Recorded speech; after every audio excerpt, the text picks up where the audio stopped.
Hey folks, Jim Thomas here, Fitness Management and Consulting, and I appreciate you being here at the channel today. And welcome back to all of our subscribers. I appreciate you being here. And if you happen to be finding the channel for the first time, this is your initial visit here. Hey, welcome. It's good to have you. Please, if you would, hit that subscribe button. And to all, if you find the information beneficial, if you find the content beneficial, please hit that like button. And to learn more about me, learn more about my company, please check out the links below on how we can help grow and take your business to that next level.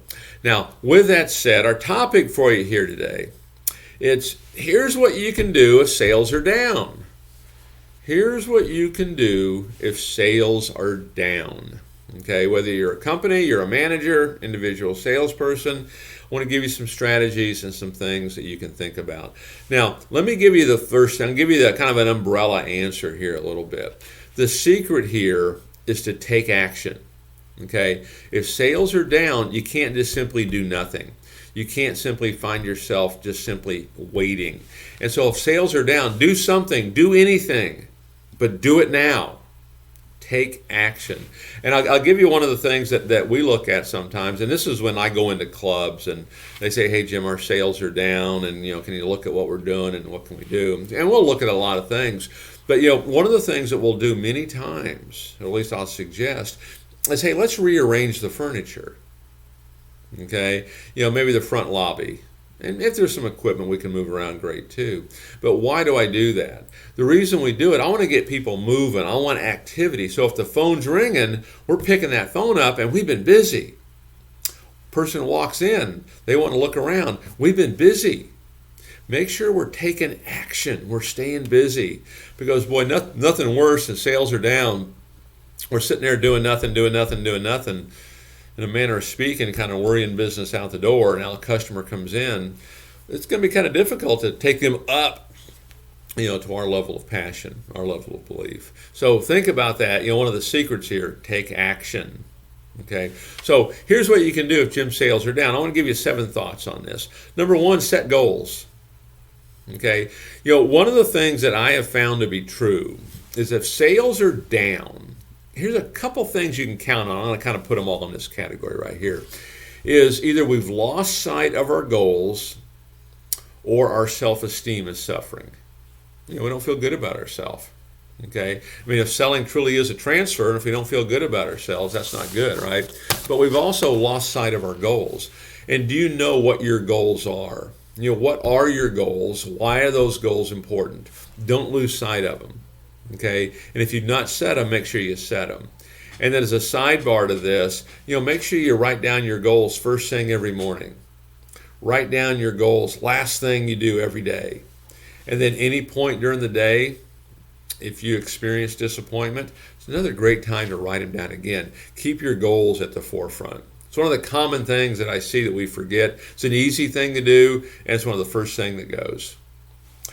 Number 2, sell to your customers' needs. What happens sometimes when sales are down, we forget some of this. We try to go to price. Oh, great special going on. Let's get you started now. But sell toward your customers' needs. In other words, stay focused on solving problems and stay focused on providing solutions for your customer. This is what you want to do. Find out their goals. Why are those goals important? What problem do they want solved? Let's get a solution for them. Because if you do that, good chance they're going to buy from you. And if you do that, good chance they're going to buy some of your top packages. Okay, so sell toward your customers' needs.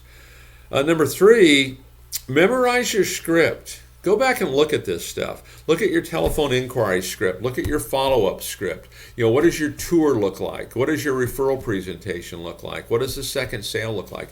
Memorize these things. And the reason you memorize them is so that now you're free to be yourself. It's the same thing in the theater. This is what they teach on stage. You memorize your script so you're free to be yourself. Not because it's a canned thing, so you're free to be you.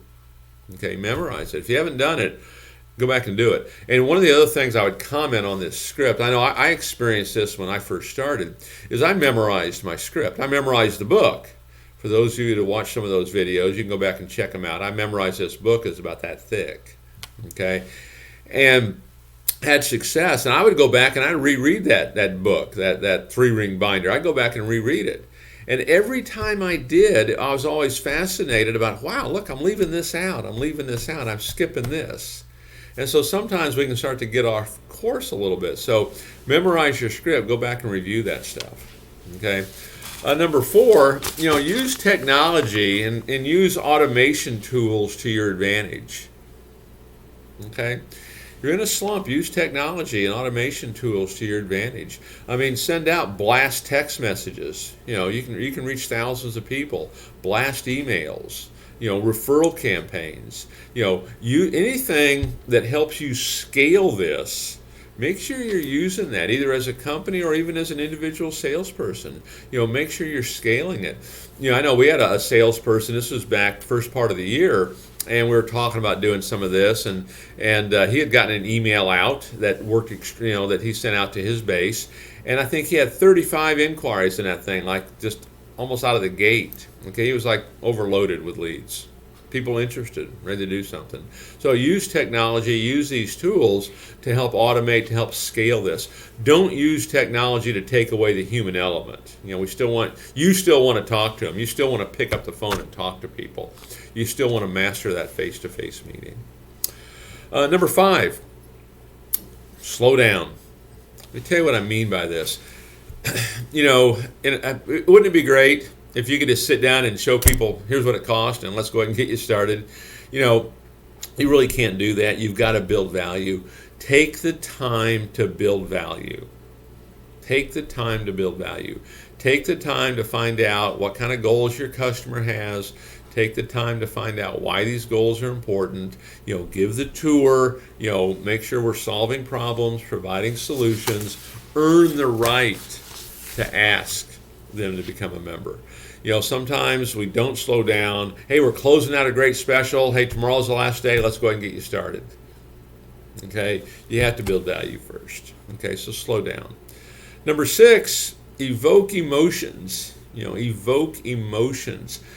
The big thing I would talk about here, and this is something we get away from, is that powerful why, that super objective, is when you find out what the customer's goals are.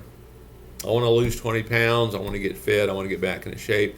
Fantastic, Mary. Mary, tell me, why is that important to you? Mary, tell me, how's that going to change your life if you're able to do that? Okay? Emotions. What were you doing, when you were in the best shape of your life? What were you doing differently? What's the first thing you're going to do when you lose that weight? Okay? Start talking about these things. Get some emotion into it. And then number 7 on my list is, and my last list here, is build credibility. Okay? And so what I would suggest is make sure you're using, customer reviews and all of that in testimonials, with your customers. Let your customers, let your prospects see and know and be aware of reviews and testimonials. One of my favorite stories on this is we had a client, and I was in to see the manager one day, and she had a book on her desk, and I said, well, hey, what's the book? And she goes, well, Jim, you haven't seen that? She goes, that's my fat book. And I said, what do you mean that's your fat book? And she goes, well, take a look at it. And so it's pretty good sized book. And what it was kind of a story of her life. It was going back when she was like maybe in middle school and cheerleader in high school and getting married until now, and maybe she was late 40s, early 50s at this point. And she'd gotten, using her words, fat. And it showed these pictures of her and this transformation of her going through all of this, okay? And then it showed her losing the weight and getting in shape. And then at the very end, it showed her, she became a power lifter, and she was standing next to this trophy that was bigger than she was and all the chalk, and she won, right? It's nice. It was a nice story, actually. And I said, well, how are you using that? What are you doing? She goes, well, Jim, when people come in that want to lose weight, I offer to show them, and she's pretty open. I show them my fat book, okay? She goes, we sit here and we go through it. She goes, both of us cry, they join, and then we get started, okay? I mean, it was a great testimonial. She did a marvelous job at it, Okay, and so, but build credibility. Show testimonials, reviews. Okay, even third-party touch, introducing your customers to other members inside the gym that have gotten great results, that are great supporters. So build credibility here. It's also good for you to be hearing these things, because it's easy to get swayed and get away from some of that. Okay, so 7 tips, 7 things you can do if sales are down. Take a look at those 7. Which ones can we do? Okay, and most of all, let's make sure we're taking action. Don't just sit and wait for things to happen. So, folks, my name is Jim Thomas. My company is Fitness Management and Consulting. Please hit that subscribe button, hit that like button, and again, to learn more about me and how we can help you grow and develop your business, check out those links below, and we'll look forward to seeing you all in that next video.